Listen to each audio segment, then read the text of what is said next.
अस्सलाम वालेकुम दोस्तों। मेरा नाम हुसैन खिजरी है और मैं आप सबको खुशामदीद कहता हूँ आप सबके अपने चैनल पोल्ट्री बर्ड्स प्लेनेट पर। तो दोस्तों, मैंने आप लोगों के साथ पहले भी एक वीडियो के अंदर पोल्ट्री फीड को डिस्क्राइब किया, उसकी वजाहत की आपके सामने कि वो क्या चीज़ होती है, और उसके आपको मैंने कुछ इंग्रेडिएंट्स का भी बताया कि यार ये इंग्रेडिएंट्स हम लोग इस्तेमाल करते हैं।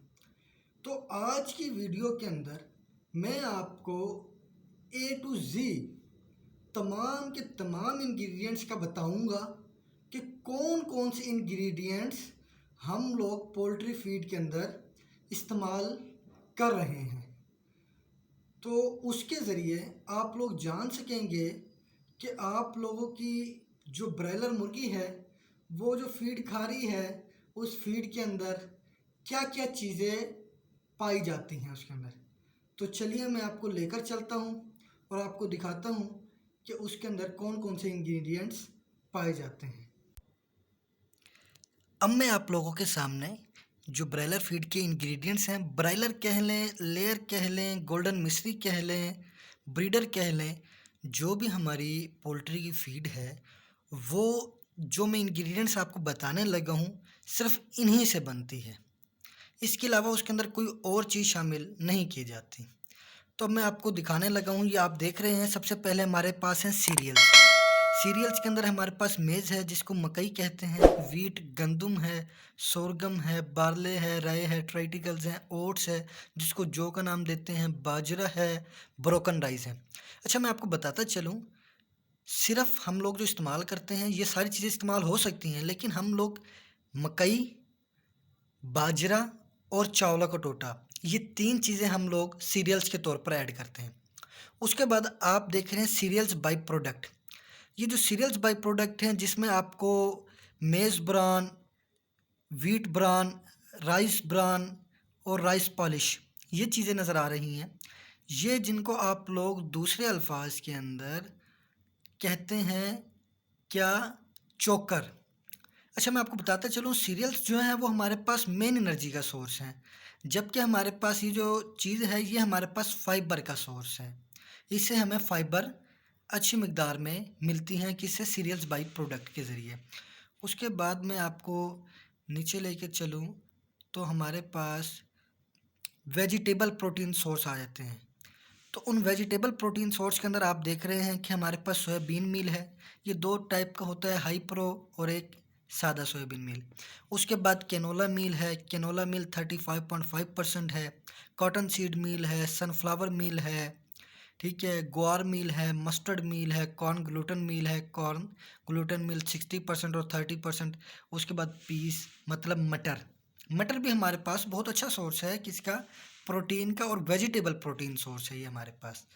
उसके बाद फिर हम आते हैं आगे एनिमल प्रोटीन सोर्स के ऊपर, जिसके अंदर हमारे पास मीट एंड बोन मील है, ब्लड मील है, फीदर मील है, फिश मील है।